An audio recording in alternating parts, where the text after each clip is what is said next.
다 같이 사도신경으로 신앙 고백하심으로 구역 예배를 시작하겠습니다. 전능하사 천지를 만드신 하나님 아버지를 내가 믿사오며 그 외아들 우리 주 예수 그리스도를 믿사오니 이는 성령으로 잉태하사 동정녀 마리아에게 나시고 본디오 빌라도에게 고난을 받으사 십자가에 못 박혀 죽으시고 장사한 지 사흘 만에 죽은 자 가운데서 다시 살아나시며 하늘에 오르사 전능하신 하나님 우편에 앉아 계시다가 저리로서 산자와 죽은 자를 심판하러 오시리라. 성령을 믿사오며 거룩한 공회와 성도가 서로 교통하는 것과 죄를 사하여 주시는 것과 몸이 다히 사는 것과 영원히 사는 것을 믿사옵나이다. 아멘. 찬송가 373장으로 찬양하겠습니다.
오늘 함께 읽을 하나님의 말씀은 신약성경 빌립보서 4장 6절로 7절 말씀입니다.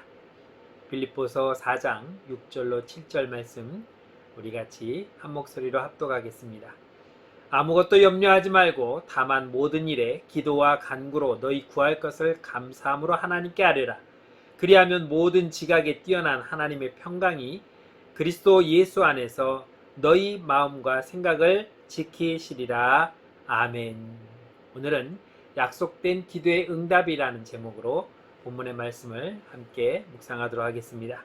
자동차를 운전하다 보면은 앞쪽에 여러 계기판이 있습니다. 속도계가 있고 또 기름이 얼마나 남아있는지 계량기가 있고 또 온도가 어느 정도 지금 올라가고 있는지 또 경고등을 나타내는 그런 것들도 있고 깜빡이도 있고 여러 가지들이 있습니다.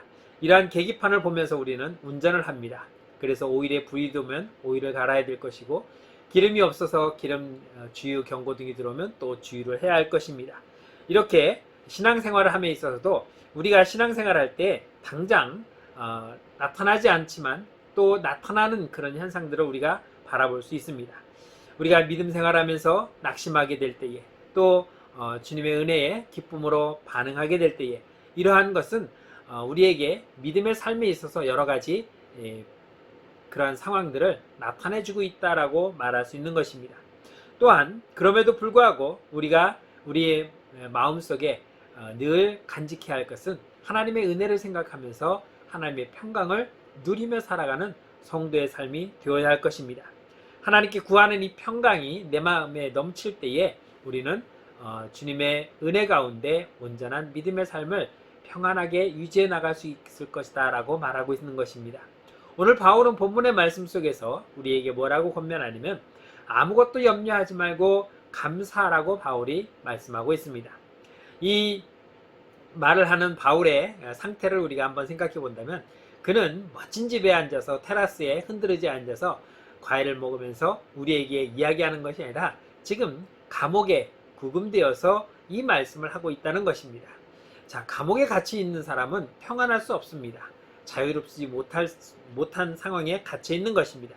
그런데 이러한 상황이 있으면서도 불구하고 바울은 뭐라고 말하냐면 아무것도 염려하지 말고 감사함으로 기도하라고 말씀하고 있는 것입니다. 지금 빌립보 교회 성도들의 모습을 보면 그들은 서로 의견이 맞지 않아서 티격태격 다투고 있습니다. 네가 옳으니 내가 옳으니 이것이 맞다 저것이 맞다 이렇게 하자 저렇게 하자 서로 의견이 다른 가운데 제각각 흩어지는 분열이 되어 있는 그런 모습들을 보여주고 있다는 것입니다. 이것은 무엇을 뜻하냐면 그들이 하나 되지 못했다는 것이고 어떻게 나가야 될지를 알지 못하는 것이며 불안해하고 있는 모습들을 그대로 단적으로 보여주고 있다라고 말씀하고 있습니다. 그렇기 때문에 그들은 어떻게 하면 마음을 하나로 모을 수 있을까? 어떻게 우리가 하나님의 뜻을 잘 받들어 나갈 수 있을까라는 근심과 염려 속에 빠져 있다는 것을 이러한 말씀을 통해서 살펴볼 수가 있는 것입니다. 그런데 오늘 바울은 뭐라고 말합니까? 그러한 상황이 있는 빌립보 교회에게 아무것도 염려하지 말고 기도하라고 말하고 있습니다. 우리가 염려와 감사는 함께 할 수 없습니다. 감사할 때는 모든 것이 만족할 때 감사가 나올 수 있습니다. 그런데 근심과 염려 속에 빠져 있으면서 우리가 어떻게 감사할 수 있습니까? 그 걱정에 빠져 있다면 우리는 도저히 감사라는 말이 나올 수 없을 것입니다. 염려하는 사람의 입에서는 감사라는 말이 그래서 나오지 않는 것입니다. 하나님께서 자신의 문제를 해결할 수 있다는 믿음을 가지고 있다면 우리는 기도함으로 말미암아 이 모든 염려를 떨쳐버릴 수 있습니다. 우리가 살아가면서 수많은 염려와 근심 걱정들이 우리 앞에 놓여 있음을 볼 수 있습니다. 이러한 것들을 우리는 물리쳐 나가야 하는 것입니다. 내게 엄습해오는 근심과 걱정, 염려들 이러한 것들을 우리가 물리치며 나갈 수 있는 방법은 무엇인가? 바로 감사하는 것입니다. 빌립보서를 기록할 당시 바울은 감옥에 갇혀 있었다고 말씀드렸습니다. 이제 그가 감옥에서 더 오랜 시간을 보낼지 아니면 사형을 처하게 될지 아니면은 또 풀려나게 될지 모르는 내일에 대한 불확실성이 가득 차 있는 그런 상황이었습니다. 그런데 빌립보 성도들은 이런 많은 문제들을 그대로 노출하면서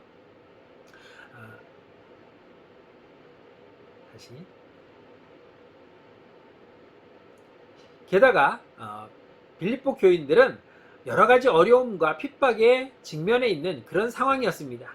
그런 그들에게 바울이 하는 말은 무엇이냐? 아무것도 염려하지 말고 감사함으로 하나님께 아뢰라 하고 권면하고 있습니다. 감사와 염려는 서로 반비례합니다. 같이 나갈 수 없는 것입니다. 그러나 우리가 하나님 앞에 감사할 때에 모든 염려와 근심은 사라지게 되어 있는 것입니다. 그러기 위해서는 우리는 어떻게 해야 되냐면 바로 기도하는 것입니다.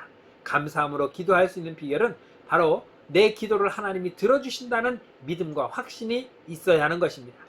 여러분 우리가 기도 생활하면서 그 기도를 한 후에 예수님의 이름으로 기도드렸습니다. 아멘이라고 하는 그 말 뒤에 우리는 즉시 머릿속에 떠오르는 것이 근심과 염려입니다. 하나님께서 내 기도를 들어주실까? 이 기도에 응답하실까? 라는 그런 염려로 나간다면 앞에서 내가 하나님께 기도한 모든 내용들은 그저 한순간에 무너지는 모래성이나 숲으로 돌아가는 그런 상황이 될 수밖에 없는 것입니다. 아직도 기도에 대한 염려를 하고 있다면 우리는 하나님 앞에 온전히 구하고 있지 못하다라고 말할 수 있는 것입니다. 하나님은 우리의 기도를 들으시기를 원하십니다. 우리가 언제 어느 순간에 어떠한 문제로 하나님께 기도드린다 할지라도 하나님은 그 기도를 들으시기를 원하시며 그 기도를 통해서 우리에게 응답해 주신다고 말씀하고 있습니다. 우리는 예수님께서 오병이어의 기적을 나타내신 것을 기억합니다. 보리떡 5개와 물고기 2마리를 가지시고 하나님께 기도하셨습니다. 하나님 이 음식을 주신 것을 감사합니다. 이것으로 우리가 함께 먹고 나눌 수 있도록 축복하여 주옵소서라고 하나님은 축도하시며 그 음식을 넣고 기도하셨을 때에 남자만 5,000명이 먹고도 12광주리가 남는 놀라운 기적이 나타났던 것을 볼 수 있습니다. 제자들은 근심했습니다. 염려했습니다. 걱정했습니다.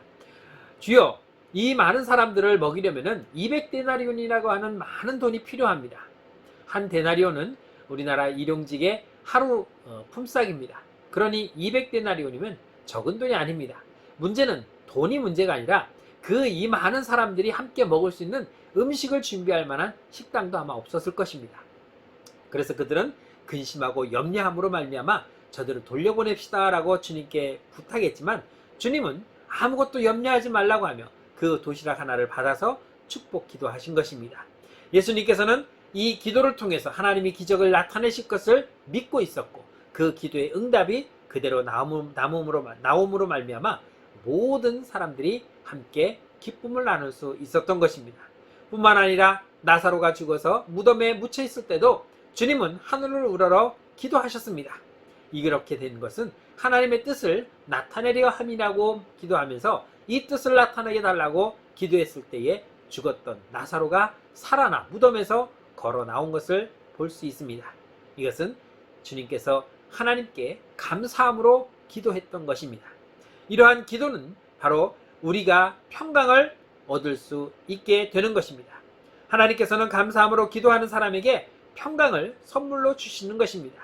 나의 염려와 근심과 걱정을 이제는 기쁨과 평안으로 바꾸어서 내가 아무 근심 염려하지 않아도 충분히 감사할 수 있는 그런 환경으로, 그런 상황으로 바꿔주시는 분이 바로 우리 하나님이십니다. 그러므로 우리는 주님이 약속하신 그 기도를 행함으로 말미암아 주님의 주신 참된 평안을 누려야 할 것입니다. 주님은 말씀하십니다. 너희에게 평강이 있을지어다. 우리에게 근심과 염려와 걱정으로 가득 차서 매일 정말 이마에 내천자를 쓰고 앉아서 깊은 시름에 빠져 활기 없는 그런 삶을 사는 것이 아니라 날마다 내 안에서 샘솟는 넘치는 평안을 누리는 삶이야말로 진정한 그리스도인들이, 하나님의 자녀들이 살아가는 삶의 모습이 될 것입니다. 이러한 삶을 아직도 경험하지 못하고 있습니까? 아직도 이러한 삶을 살아가고 있지 못합니까? 그것은 무엇입니까? 내가 감사하지 못하기 때문입니다. 감사함으로 하나님께 구한다면 우리의 근심과 염려, 걱정은 다 사라질 것이고 우리 안에 참된 평안, 세상에 줄 수 없는 평안을 누리며 살아갈 수가 있을 것입니다. 세상 사람들은 힘든 삶 가운데서 평강을 얻기 위해 돈과 명예와 화평과 쾌락을 위해서 저들은 달려가고 있습니다. 그러나 우리는 그러한 것을 통해서 평안을 얻는 것이 아니라 주님께 간구함으로, 주님께 기도함으로 내 수고의 모든 짐을 내려놓음으로 말미암아 주님의 평안을 얻게 되는 것입니다. 그러니 세상 사람들이 얻고자 하는 평안은 정말 힘들고 어렵지만 그것을 또 다 얻는다는 보장도 없습니다. 많은 사람들이 노력하지만 돈을 벌 수도 없고 명예를 얻을 수도 없고 또 권세를 얻을 수도 없고 또 쾌락도 얻을 수가 없는 것입니다. 그러나 주를 믿는 모든 사람들은 주님의 약속하신 대로 믿음으로 기도하며 나아가면 모든 사람이 다 평안을 누릴 수가 있는 것입니다. 사랑하는 성도 여러분, 바울과 같이 우리는 염려하며 근심하는 것이 아니라 주께 맡기고 간구함으로 주님의 평안을 누리는 저와 여러분들의 삶이 되시기를 주의 이름으로 축복합니다. 기도하겠습니다. 참 좋으신 하나님, 은혜를 감사합니다. 주님이 우리에게 말씀하셨던 것처럼 무엇이든 주님의 구하면 그것이 이루어질 것이며 또한 이루어짐으로 말미암아 우리가 얻는 주님의 주신 그 평안은 너무나도 크고 놀라운 것임을 고백합니다. 세상에 줄 수 없는 평안, 그동안 우리가 누리려고 노력했던 그 평안, 세상에 어디서도 찾을 수 없는 이 평안을 주님께 믿고 간구함으로 모두가 누릴 수 있는 우리의 복된 삶이 되게 하여 주옵소서. 예수님의 이름으로 감사하며 기도드렸습니다. 아멘. 찬송가 287장으로 찬양하겠습니다.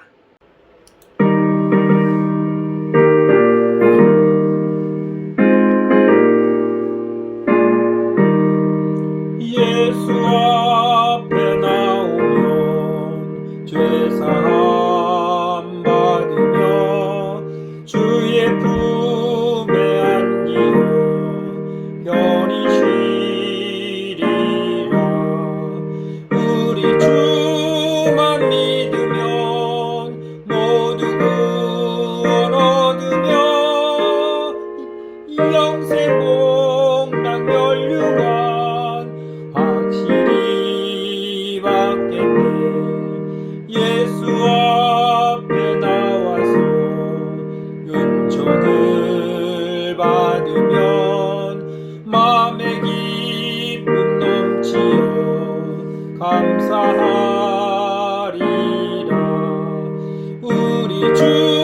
주만 믿으면 모두 구원 얻으며 영생 복락 멸류관 확실히 받겠네. 예수 앞에 설 때에 흰 옷을 입으며 밝고 빛난 내 집에 길이 살리라. 우리 주만 믿으면 모두 구원 얻으며 영생 복락 멸류관 확실히 받겠네. 기도하겠습니다. 이제는 우리 주 예수 그리스도 내와 하나님 아버지의 넓고 크신 사랑하심과 성령님의 감화, 감동, 위로 역사하심이 세상이 줄 수 없는 참된 평안을 주님께 기도하며 간구함으로 얻으며 살아가길 하지만은 주의 택한 모든 권속들 머리 위에 저들의 가정과 생업과 직장 위에 우리 사랑하는 모든 자녀들 머리 위에 이제로부터 영원토록 함께 계실지어다. 아멘.